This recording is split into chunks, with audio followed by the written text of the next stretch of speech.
And we're live. Welcome back to NA Dossier. It's been a hot minute. Hot minute. Always is. We kind of do it as we do it, and that's that. And it works for us. It works for us. So welcome to NA Dossier, everyone. We're so excited to have you. We've got amazing guests today. Before we even tease that, although you probably know if you've seen our little image that you know who's coming. But yeah, let's catch up a little bit. So first of all, I am Laura Silverman. I'm the founder of Zero Proof Nation. I'm 100% booze free, and I am a non-alc industry super connector.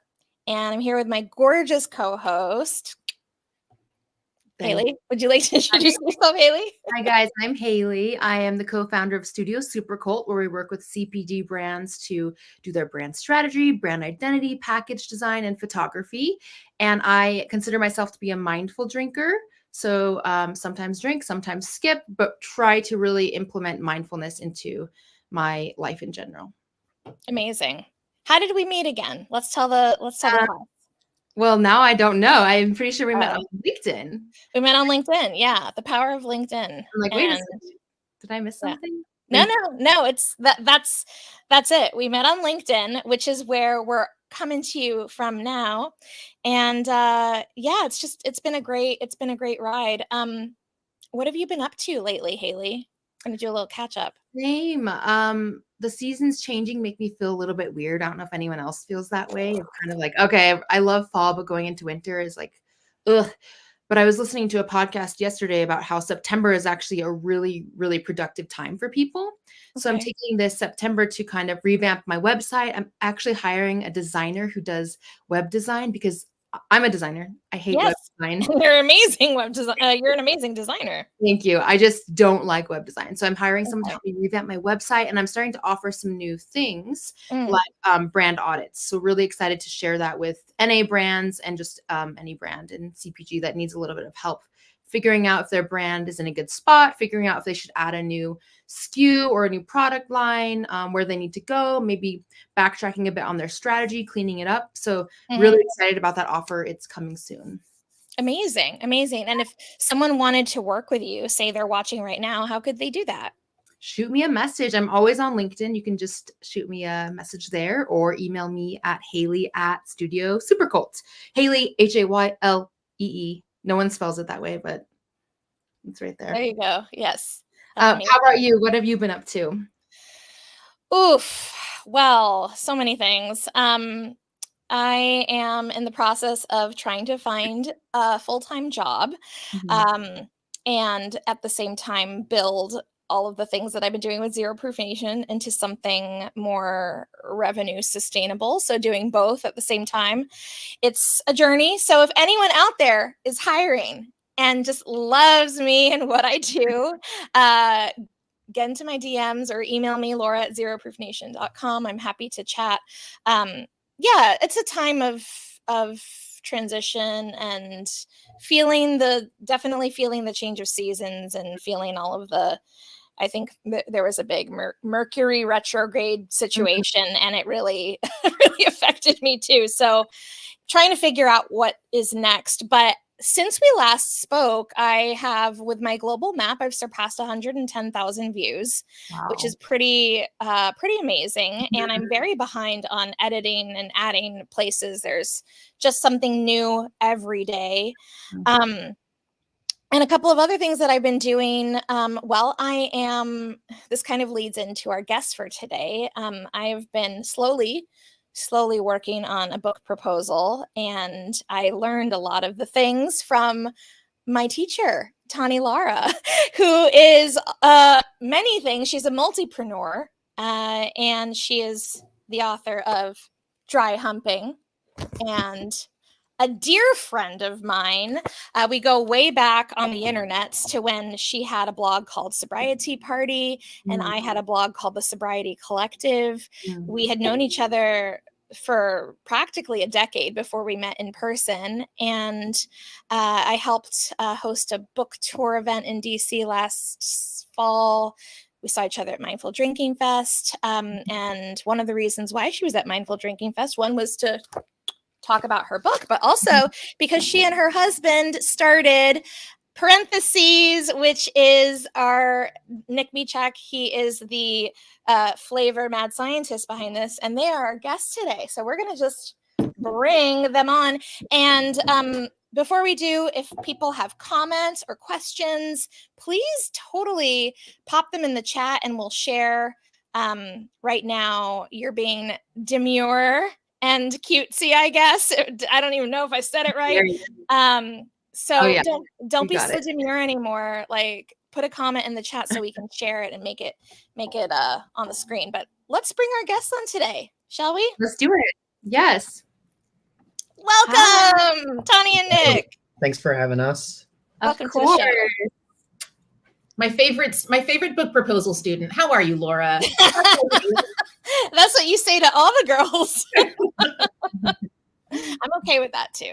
Yeah, I'm okay with that. Well, we're doing well. We're very excited to have you and to talk about the brand story and design and taste and flavor and the indie dry economy and all of the things. And then we're going to make some drinks on air. So yeah, let's just get into it. Haylee, do you want to kick off sort of the brand?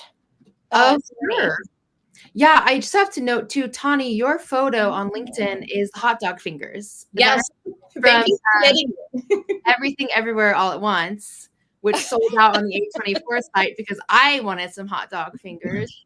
I feel like we should address the most important things first, and it's the hot dog fingers. I don't even know what we're talking about. My LinkedIn picture, it's me, like literally, I'm holding this glass, but it's with dog fingers. Oh, that's hilarious. It's funny, Haylee, that you say that they were sold out. A friend of mine bought me those fingers, but they were on back order for months. So had to get them in the photo shoot, of course. Yes, very valuable. The hot dog fingers are Everything Everywhere All at Once. It's a movie that. There we are. I would like to point out that she has her pinky up as well. Yes, pinky's up. Fancy. Very fancy with those hot dog fingers. Yes. So yeah, let's jump into parentheses. I first want to know about the name. How'd you guys come up with the name, and why is it named parentheses? Yeah, well, as Laura mentioned, I'm also an author, and so we're leaning into the literary angle. We were talking about before and after. Our drink is called parentheses. It's a before and an after, so it's kind of lends itself to parentheses. But we really just wanted to keep the literary vibe going. My book came out in September of last year. The drink came out December of last year. So. And now we're kind of jokingly wondering what other punctuation marks might be like, but just these two SKUs for now. And they are, it's a little bit blurry, but they are parentheses for before and after. Yes. And one thing I like about them is that if they were on the shelf together, they kind of fit together. And it's that aperitif before, to whet the appetite, to excite the senses, and the after as the digestif to sort of help and aid in digestion. You want to talk a little bit about how let's just go all over the place as we normally do. How did the ingredients come together for those two SKUs?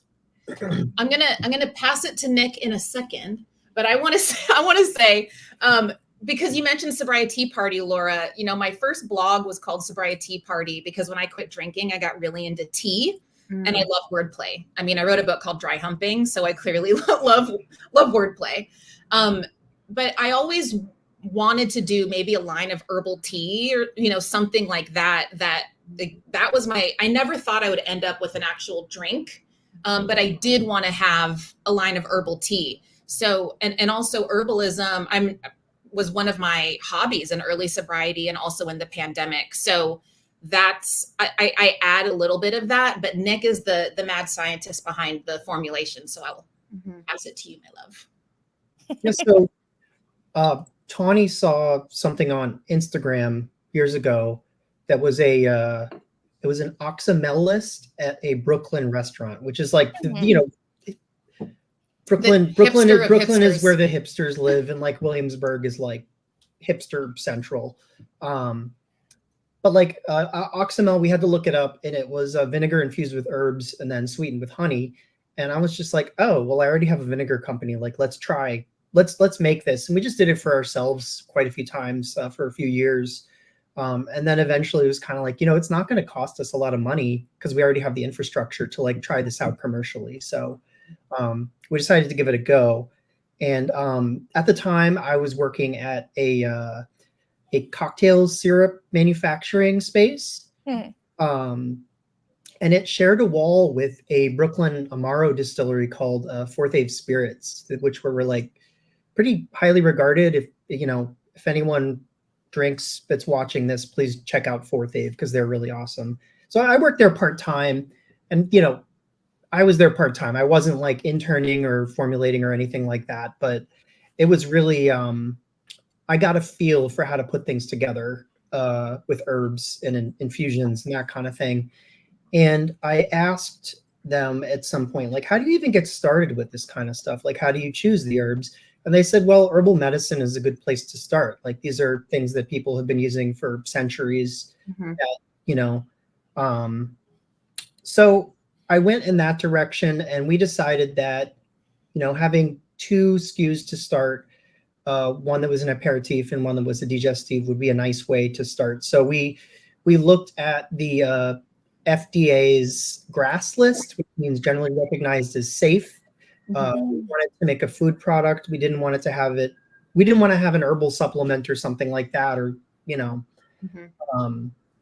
so we started with that, and then I made infusions of all the herbs with like a set amount, and then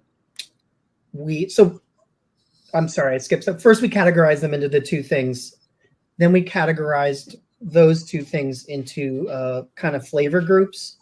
So we had like a floral flavor group, whatever, and we balanced those, and then we blended all the flavor groups together and balanced those. And then when you scale up, you kind of have to adjust things. It's like you taste it and you're like, okay, this is way too much rose, or there's not enough lavender, whatever. And then we had to decide how much to hide the acid of the vinegar, because the acid is a thing. And we were going back and forth between like really hiding it and making like a shrub RTD, or just kind of keeping it the way it was. And at the end of the day, I think we probably took the riskier route. We definitely did. Yeah. And so we used as little sugar as possible to balance out the acidity. The seaweed vinegar that we use helps out because it adds a little bit of body. There's like that natural gel that seaweed has that actually people use as like a stabilizer and stuff and different other food products. And we also decided no caffeine. That was important to us. No caffeine. Yeah, and no heavy sedatives and nothing that's like a stimulant. Like, the sedative effect is more like a chamomile tea or something like that. So it's more calming than sedative. But yeah, and so we kind of just we tried to balance everything out and then decide what we like and kind of amplify those things, and that's how we came up with the two SKUs, and they're very different, which is great. Yeah, they really are different.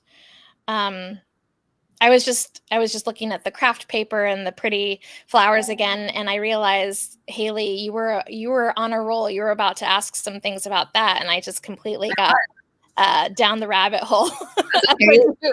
That's how we do it. Yeah, I was just going to ask a little bit about the craft paper choice and kind of the branding and what your mission was there as far as the branding goes, and how you wanted the brand to come off and feel to the consumer. Is that me? I mean, he picked the craft paper. Okay, I mean, yeah. We wanted everything to be as sustainable, recyclable, everything like that. Like even the shrink paper, the shrink wrap is actually like compostable. This is plastic. bamboo. Yeah. This is bamboo. Yeah, wow. Like everything that can be organic and sustainable. Yeah, and I think kind of our, everything that can be organic is, and we wanted to kind of stick with that like earthy, organic for as many things as possible. And we wanted simplicity too, because as you guys know, it's a complex beverage. You know, there's a lot of flavors going on. So we wanted people to look at this and just be like, okay, cool. A before and an after. A lot of people understand. They get that it's like modeled after an aperitif, digestif vibe. So we really wanted simplicity, organic, clean, you know? Was Yeah. also, if we were going to fully explain everything that's happening, it would look like a Dr. Bronner's bottle. It would be too much. So, Too much. Yeah. The Dr. Bronner's bottles are bigger, so we just decided couldn't do it. Let's keep it simple and put a link to the website. You know, which goes in the future, but yeah. Yeah, it's sort of that apothecary feel, that like down to earth, natural feel. And of course, not to, or rather to add to this, but the font choice, parentheses, it's very much a typewriter font, and it lends itself to the writer in Tawny. Was that, I'm imagining that was a conscious choice. So very intentional. We use a typewriter font for most of our branding because that it just makes sense for us. As we're going with the literary vibe, and I think it's working. Yeah. Absolutely, especially since you can tie it in to Humpy. That's dry humping for all those not in the know. By the way, we do want to shout out to Irina Gonzalez. She is watching, and one of her questions, which we already got to, was how the book to the NA brand transition happened. You kind of touched on that. I don't know if there's anything else that you want to add, Tawny, about that, but that was a busy back half of last year for you.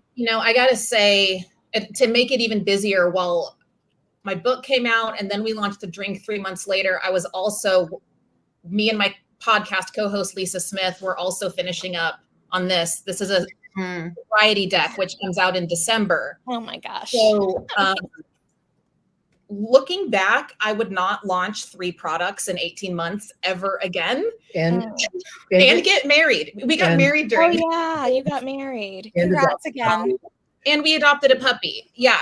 So we did. It was way too much, but I will say, to answer Irina's question, it was all intentional. I was like, okay, the book's coming out. Let's just like ride this momentum. December is right before, it's the holidays. It's right before dry January. It just made sense. Like, I'm going on my book tour. I might as well have my drink there. I was looking into getting non-alcoholic drink sponsors for my book tour. And then we were like, why don't we just, that encouraged us to launch sooner. So no regrets, but it was a crazy time for sure. Sure was. And now you're a teacher and you teach classes. Oh, we have Charlotte in the house. Hi, Charlotte. Hey, Charlotte. Powerhouse couple, but like I say, power spouse couple. Wow. You're a power spouse couple. Wordplay again with the word. Welcome to the chat, Charlotte. Yes. This is so great because, I mean, just as someone who has been sober, since Methuselah was born. I mean, it's just like, it's a long, long time. I longed for a book like this. I longed for there to be some sort of guide to help me along the process. I mean, I've done everything now sober because it's been 17 years. I've grown up in sobriety. I've dated, I've related, I've hooked up without booze. I've broken up. This is just real talk. Like, went through a breakup earlier this year, and there's a chapter in the book about breakups too. So I just want to say, from this booze-free babe, I love this book so much. I think it's a game changer for anyone who is rethinking their drinking habits, even if they're, mindful drinkers and they want to have a more intentional way of relating to other people. And what better way than with your own drink, which you can get together at some of the NA bottle shops. So let's talk a little bit about why it's so important to have indie brands and to have these small businesses like bottle shops too. What does that mean to you, Tawny and Nick? Yeah, I mean, like you said, Laura, you and I came up in the scene around the same time. We're the it girls. We're the scene girls. So like we've formed these organic relationships with people who've started NA drink brands, opened NA bottle shops. You know, it's part of the movement, you know, and as you know, an entrepreneur and now a small business owner, I will say that launching my own drink, launching my own physical product has completely changed the way that I shop, because I'm now very aware of the importance of supporting small business, paying that extra dollar or two to support a small business as opposed to ordering something from Amazon, really goes a long way. It literally means some people are going to eat or pay their rent or not. You know what I mean? And we are such a small batch brand. We are only available in indie bottle shops and on our website. We have no interest in scaling up to be like, you're not going to see us on shelves at Target. Like, we are a very small batch brand. Like, everything that you see in this bottle, like, we've touched. Nick makes it by hand. This is literally my handwriting. I write the expiration date on every bottle. I mean, my handwriting is he's almost unreadable. He's not allowed. Are you a doctor then? Are you a doctor of flavor, Nick? Because that's doctor handwriting. Doctor handwriting. I might have yours, Laura. Looks like mine is good for another year, thankfully. Okay. So the shelf life is surprisingly long. Are some of the ingredients here natural preservatives? No. Yes. Oh no, there is. Sorry, there is potassium sorbate. There's natural preservative vinegar. Yes. Yeah. Okay. That's the thing that makes it. I actually don't know when it will actually go bad. There's not, you know. She'll be around for a while. But it'll just get boozy after a while. Simple too. You don't need to refrigerate it. No, it won't get boozy either. I mean, the thing is, like, the thing I don't know is like what will happen if it sits there for 3 years, how it will taste later. I mean, I don't think it's going to age well in the bottle. After like 2 or 3 weeks, it's kind of just the way it's going to be, which is great. But you don't have to. It's good, you know, in the back of the bar, or if you find it and it's been sitting out for 3 weeks. I know that sometimes I have NA stuff and I look at the back and it says refrigerate after opening, and I'm like, oh crap. Oh, oops. After it's been on my bar cart for 2 months, I'm like, oh, sorry. Yeah. Whether you drink it anyway, you're like, well, whatever. It's probably fine. I want to know, Tanya and Nick, and everyone in the chat, and Haylee, what your favorite indie bottle shops are, where you shop, where you get your things. And also, let me just back up for a second. Haylee, have you been to a bottle shop as of yet? A non-alcoholic bottle shop? Yeah. Yes, we used to have one here in Denver and it closed. Oh, bummer. Okay. It closed a while back. That was the only one we had. It was a bar and coffee shop. Was it Awake? Is that Awake? Yeah. Yeah, it was Awake. Okay. They're closed now, but I've been to London. What's the one called? Club Soda. I've been to Club Soda. Okay. But I haven't been to a ton because we don't have a lot in my area outside of, my state. Right. Right. Well, there are some great indie shops that ship across the states. And if you want to learn more about some of those shops, you can just go to zeroproofnation.com and find a comprehensive list on a comprehensive map. Tanya and Nick, where do you shop, and also where can you find parentheses and dry humping together as sort of like a duo? Yeah, well, we're in like 9 or 10 bottle shops now. The shops that carry the book in New York, you can get it at Minus Moonshine. I actually did a big part of my pre-order campaign. I gave Axel, the co-founder of Minus Moonshine, I gave them an advanced copy of the book with a little QR code, and they had it at the front by the cash register, and people were like pre-ordering and like really excited about the book. I've done book signings. Like, I'm very emotionally invested in Minus Moonshine. I'm a big fan. I do, yes, like Charlotte just said, we do free tastings at Minus Moonshine at least once a month. Book signing and drink tasting. And we go to Spirited Away a lot too. Like, Spirited Away was the first brick and mortar bottle shop, right? Absolutely. So much respect for that. And, we go to both. Oh, we've got Miles from the Modern Substitute who just joined. He says, love club soda. Tanya and Nick, I'm working with a new store in San Diego and I'm going to put you in touch. I know that store. Thanks, So I can also help with that. Thank you, Miles.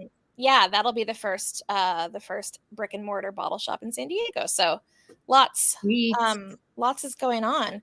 Laura, should we try some? Yeah, I was just gonna say let's make our drinks. Let's make our drinks. So what are you making, Haylee?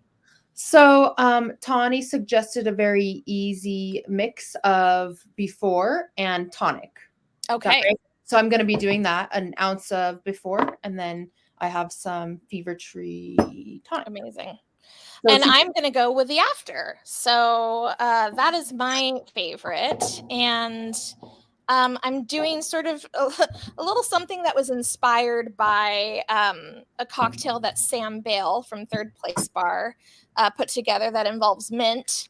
But I'm not going to be doing anything too crazy with the mint. It's just going to like be there.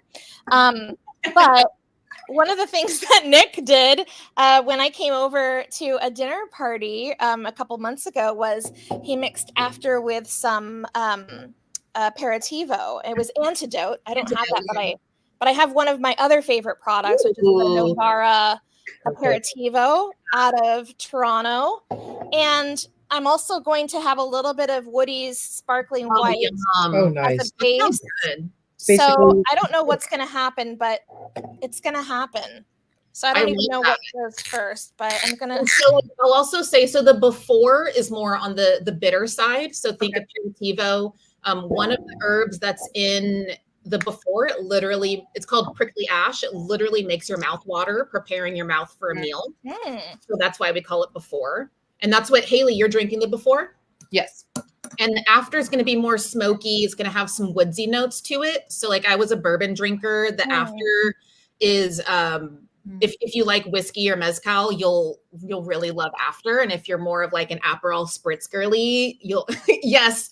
I'm spanking the herbs, letting the oils express themselves. This is mint from my friend's hydroponic garden. So sure it is. Yeah. Mm-hmm. Yeah. Well, that just looks so pretty. Okay, now I'm going to add some parentheses. I eyeball stuff. I'm from Long Island. Oh my god. I have a question. What else is prickly ash used in? Is it used in cocktails usually, or is it used in food?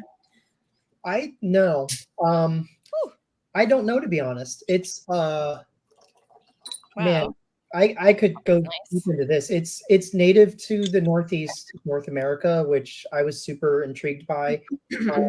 And I was actively looking for herbs that were native to the Northeast. I wanted to make something that was all native to the Northeast, but it's really hard to find stuff that's native because Europeans brought everything over. Like what they brought over and what they didn't is kind of like it's hard to sort out at this time. I still want to do that at some point, but I wanted to have that kind of tingling effect, and that was the thing that was in North America that had it. The other one that has it in there is Spilanthes. Spilanthes is they actually use it in Brazil on salads to give you that like tingling effect. They also use it in some lubes. Wow. Just have to take a photo of my drink with you guys in the background. That'll be a good one. Let me give this a try. I'm nervous because beautiful, Laura. I know, doesn't it look so nice? Garnishes are gorgeous. Pretty. Cheers. Oops, that's water. Cheers. Oh my gosh, how does yours look so pink, Haylee? It's the glass. Oh, got it. They're like, what did she do? Hers must have expired. I don't know who this is. It could be, maybe it's a parent of mine. I'm not sure. One of your many parents. Well, I don't know who the LinkedIn user is. I told them I was going live today, but that's delightful. It's so good. I haven't eaten since breakfast. So it's not whetting my appetite, but maybe it's helping me digest said protein muffin. It's solving all of your problems. Whatever your problem is, it's going to solve it. It really is. I mean, I like that.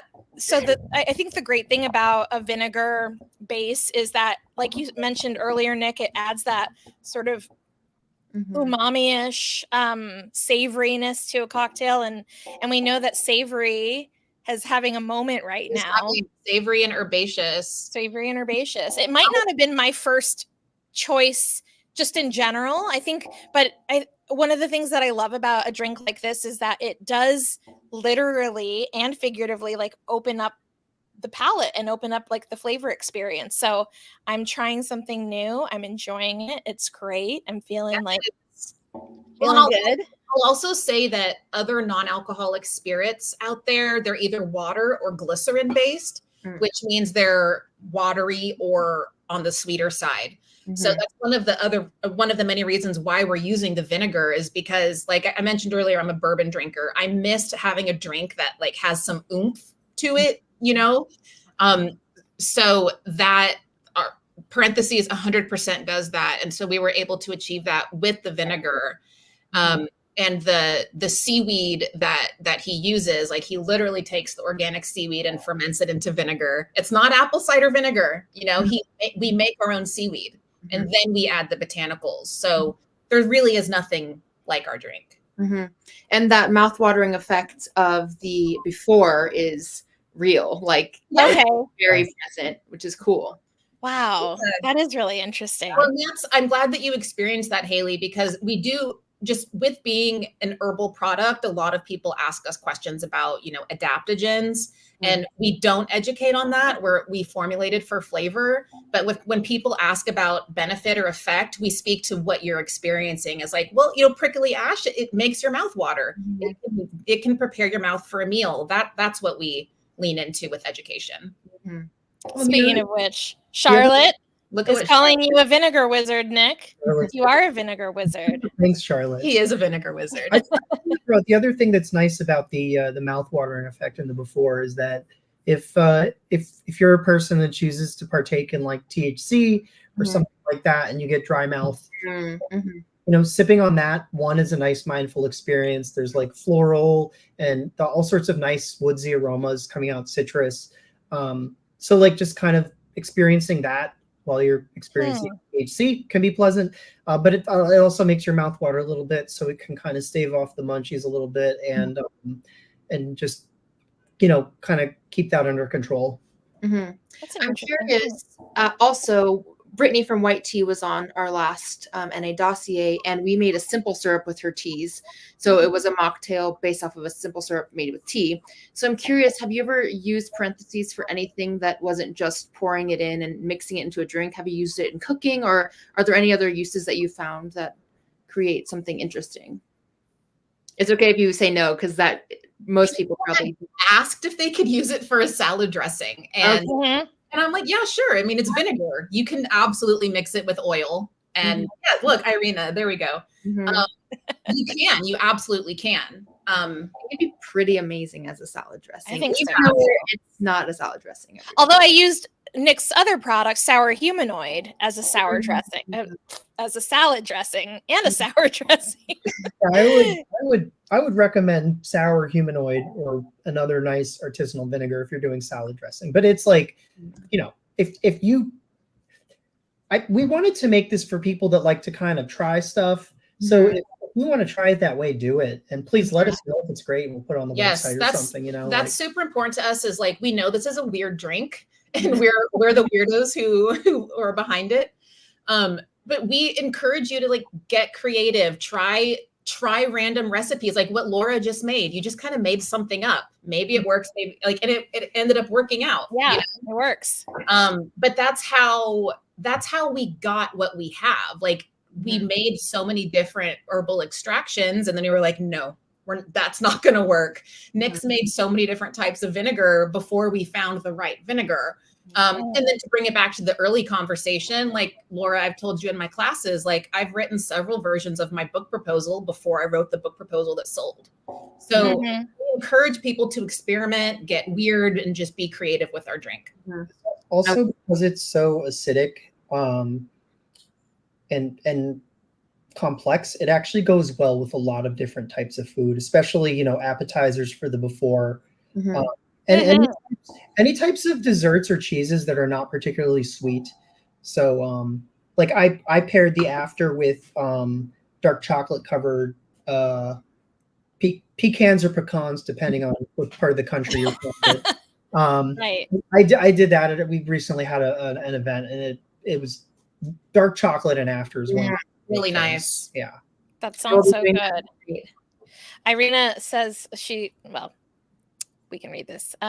She loves Sour Humanoid, and she cooks with it whenever she has the energy, and her 4-year-old isn't running around her like a maniac after school. I don't know how moms do it, but much respect for them. Yes. And Irina is helping you with your class, which I think you have 2 to 3 slots available. So if anyone wants to write a book proposal and it happens to be free starting tonight, yeah, come join. Oh, cool. Yeah.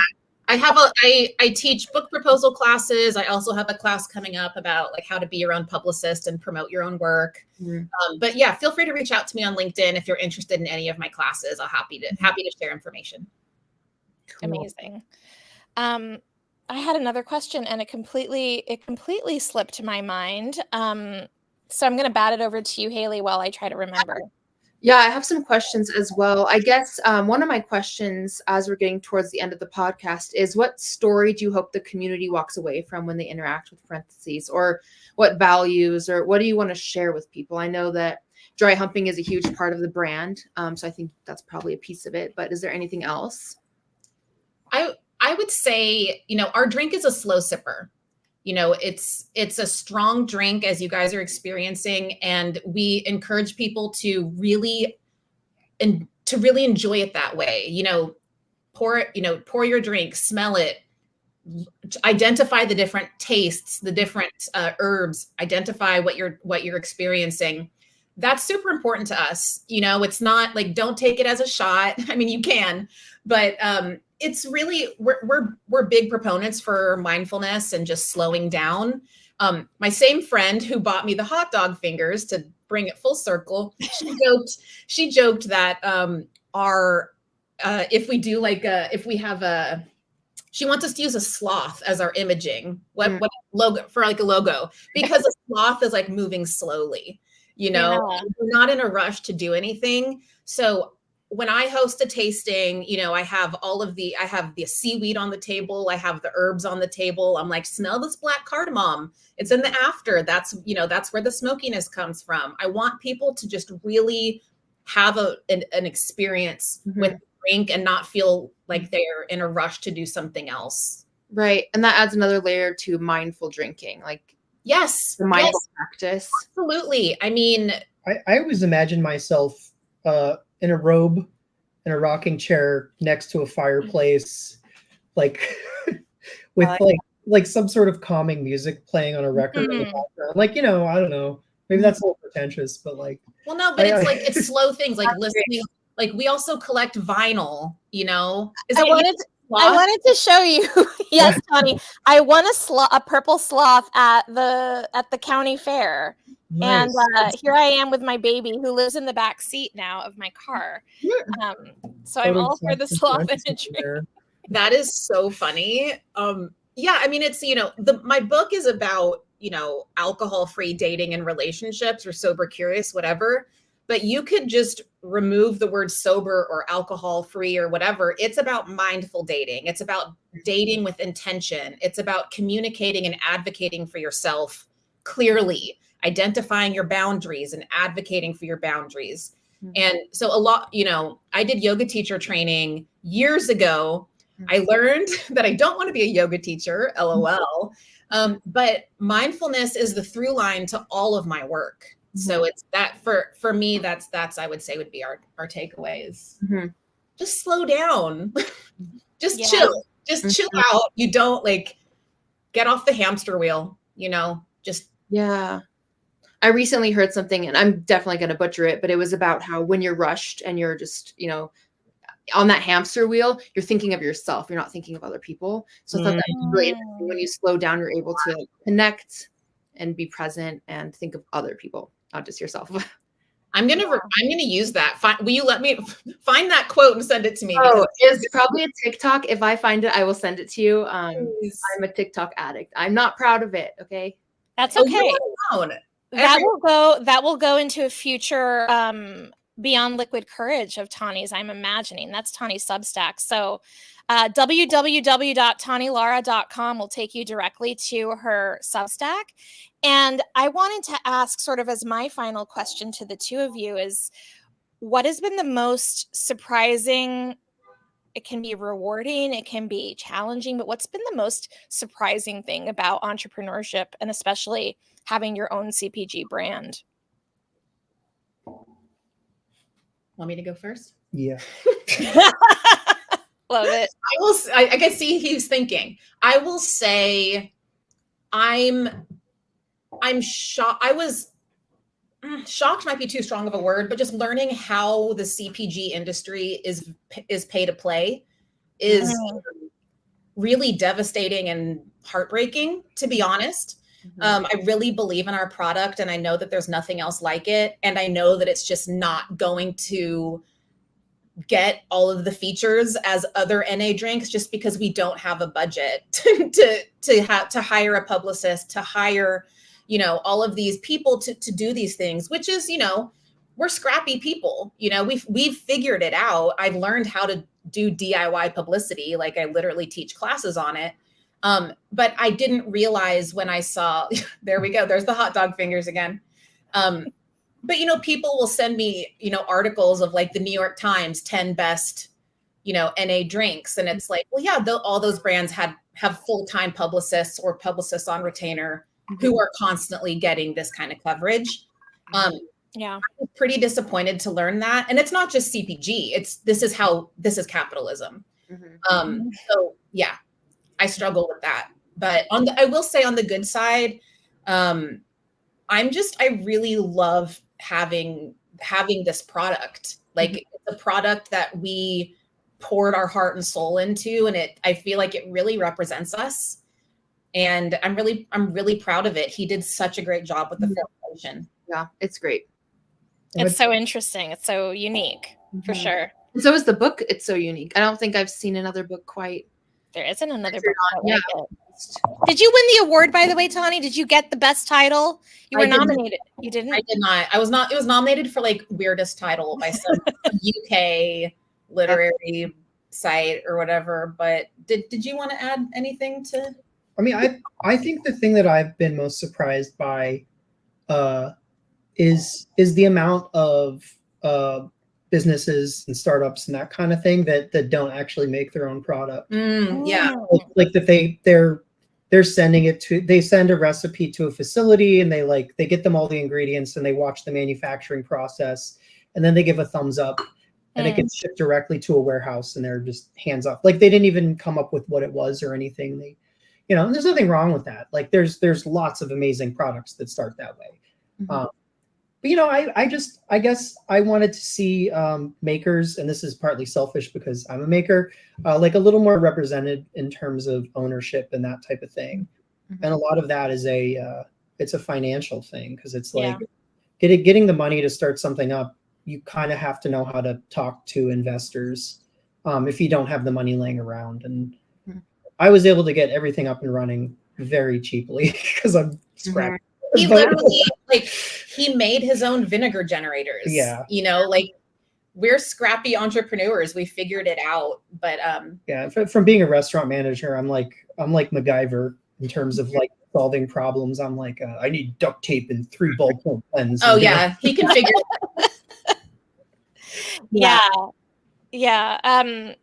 Well, there are a few founder-led brands that I can think of in the non-alc space, and you guys and Ian and Carly Blessing of All the Bitter, and there are a few others. I mean, there's a list for sure, but not just like founder-led, but like founder formulated too. And that's the point that I think you were really touching on, that having your hot dog fingers in the mix when you're literally like mixing up the products, it's different. And I do love founder-led products, even if they have worked with formulators, because their heart is really in it. But there is something different when you guys are the ones making it. And I think your heart comes through in that product. What Charlotte just said in the comments, like production's a unique skill. Like you can have an awesome idea for a drink and have no idea how to bring it to life. That's why, you know, formulators exist and co-packers exist. And, you know, I would even compare it to, you know, ghostwriting. There's a lot of people who want to write a book, but they just don't know how to write. So they hire a ghostwriter. They're still telling their story, but so it's, I would compare it to that. There's absolutely nothing wrong with hiring a ghostwriter. Ghostwriting is like writing a book is a skill that most people don't have.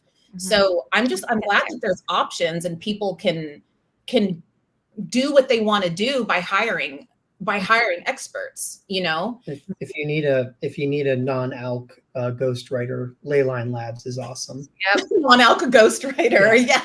Well, and if you need a non-alc brand strategist and designer, Haylee Jordan. I mean, it's not like a secret anymore. Can you just share the most recent thing that you just helped launch? The Sovi rebrand. We did the orange wine, the Wild Child, that just launched.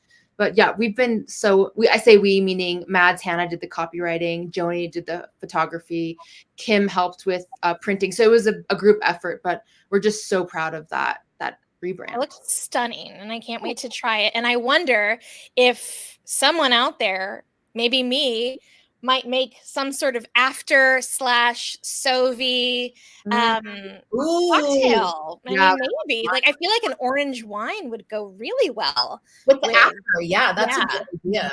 So we're gonna make that happen. As we close out, I'm curious, Charlotte with Leyline Labs. Yes. I'm curious if you have any words of advice to founders that are also scrappy, that, you know, are piecing things together, if you can say anything to them.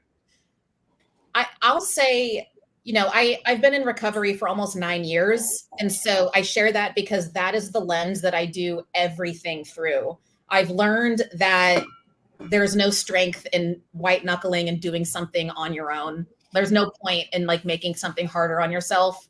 I reach out to female founders and I'm like, hey, I'm new to this. I would love to talk to you. Is there anything that you wish you knew when you were starting? And people are surprisingly super eager to talk to up and coming entrepreneurs because they know how hard it is to get started. So I would encourage you to, you know, reach out to people you look up to, people that you respect, shoot them a DM. Hey, I want to start an NA drink brand. I don't know how to do it. I don't have any money to pay for consulting. Can I just talk to you for 15 minutes? You know, like, just, I would say, don't go it alone. There's tons of resources. I am a big fan of support groups and just finding your crew. And I would say, one, find a partner. Yes. Doing it alone it's really brutal, which I did with my vinegar brand. And I regret not having a partner when I started. And that being said, when you find a partner, like look for someone that's going to stick around when the shit hits the fan, because the shit's going to hit the fan at some point. It's going to hit the fan a lot. Yeah, there's and people can walk away at any moment. So find someone that you trust in that regard. And then the other thing I'd say is, like, if it's your first time doing it, and if you've done it before, you know already, but if it's your first time doing it, however long you think something is going to take, and whatever you think it's going to triple it. I'm not joking. Triple it. And then if you're ahead of schedule, that's great. But if you're not, you know, I did like a what is it? Like a Kickstarter. Indiegogo, that's what it was. And like I had promised that I was gonna like ship my first product in November, and I didn't until like March. It was so embarrassing. And I know that these people were like my friends and family. They didn't care, but I just hated not doing what I said I was going to do. So yeah, that's my advice. And I think like the through line to what both of us just said is like really just like be nice to yourself. It's a tough industry. Not just NA, but starting a business is hard. Read books, listen to podcasts, and give yourself grace, and only do it because you really want to do it. and don't spend money early until you have to. Don't get your business license until like you're ready to do business. Don't Don't ship out samples until you're ready to sell. Don't like find a space to manufacture until you're like you have everything ready to go and you need to start. Like it's not. There's no need to rush. Mm-hmm. I love that. That's such good advice. I think sort of in 140 characters, the old Twitter style or less, what are you most excited about with parentheses in this fall coming year? We just look at each other. I'm excited that like the 140 characters. Come on, Laura. I know it's a challenge. Maybe 200. What is it? 280 now? I'll just say I've learned a hell of a lot since we launched December 1st of 23. I'm ready to go into the holiday season and dry January with a lot more information. Yeah. And more confidence. Honestly, I know our product better. I know the industry better. I just know more than I did a year ago. So I'm just hoping that pays off. Yeah. I'm genuinely excited just to see what happens. You know, like I know this is a weird product. We didn't take a lot of risk getting it going, but like if it goes well, which I think it will, I have so many cool ideas for things in the future about like reusing like pumpkin stuff and like pumpkin stuff, pumpkin meat, pumpkin stuff. Nice. Well, like we're gonna call our next one pumpkin stuff. I have barrel aging. I have there's a type of seaweed that's like too rare for me to get every year, and I want to make that into like a holiday thing, you know, and that can't happen until these are doing well enough. So, but I would love to like green light myself for that kind of stuff. Yeah. So everyone go to drinkparentheses.com, get your before and after because it's not complete unless it's a literary set. You can get Humpy there too, or you can go to one of the 10 bottle shops. And do you have a stockists list on your website where you can find parentheses and humping? You can find humping. I mean, also you can get the book your local bookstore. You can get online. I take photos. I take selfies every time I see Humpy in the wild and send them to you. It makes me so happy. Libraries. It is libraries, yeah. Libraries. Yeah. There's also, if you loved listening to my voice for these last 51 minutes and you want more, I narrate the audiobook. So that's always an option. And that is so cool. And we know, I mean, because you have a podcast, Recovery Rocks, 5 years strong, not everyone gets to narrate their own audiobooks. You had to audition for it. And Connie wrote a newsletter about that. So I did not know that. Yeah, unless you're like a celebrity, you have to audition to read your own audio. Well, I mean, that kind of makes sense, but it's something I've never thought of. It makes sense because most writers are not public speakers. Voice acting is a skill that most writers don't have. And I have podcasting equipment and I've been a public speaker for years. So I landed the job. Cool. Yeah. Well, everyone, don't forget to go to studiosupercult.com or DM Haylee for all of your brand strategy and design needs. Go to zeroproofnation.com and or DM me here on LinkedIn for any consulting, demoing, fiscal sponsorship of my Substack or global map needs. And of course, support local, support indie bottle shops, brands. And we are so grateful that Tawny, Laura, and Nick Michak of Parentheses could join us on NA Dossier. Supporting small brands on our show is super, super important. So we're really grateful that you could join us today. Thanks for having us. This was so much fun. And Haylee, it's been great to get to know you a little bit better too. Of course. Thank you guys so much. Thanks, everyone. See you soon. Bye, guys. Bye.